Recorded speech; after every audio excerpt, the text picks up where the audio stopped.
19শে September এই মাদ্রাসায় আসছিলাম, তখন মাদ্রাসার এই পরিবেশ ছিল না, খুব অবস্থা ছিল। আমাদের প্রতিষ্ঠাতার সহযোগিতায় মাদ্রাসা অনেক উন্নত হয়েছে।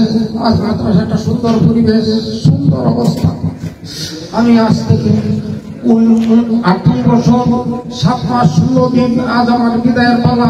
আমি তোমাদেরকে ক্লাস করাইতে যে অনেক সময় অনেক আঘাত দিয়েছি, কটু কথা বলেছি।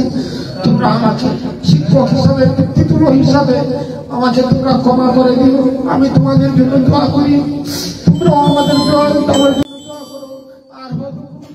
আর এখানে ক্লাস করতে তোমাদের কাছে আমার আল্লাহ আমি ক্ষমতা রাখে না।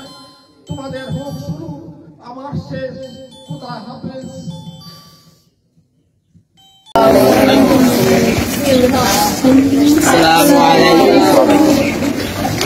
السلام عليكم.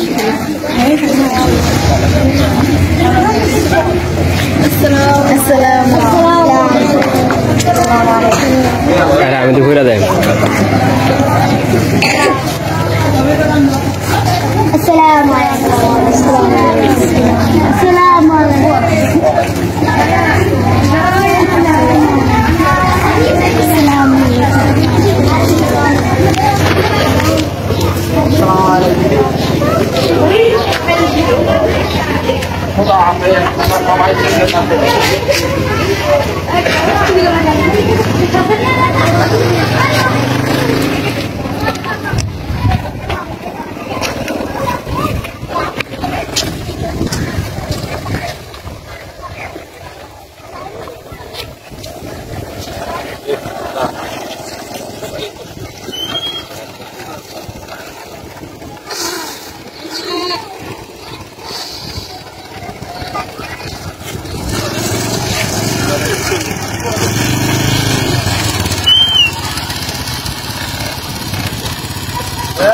Kalau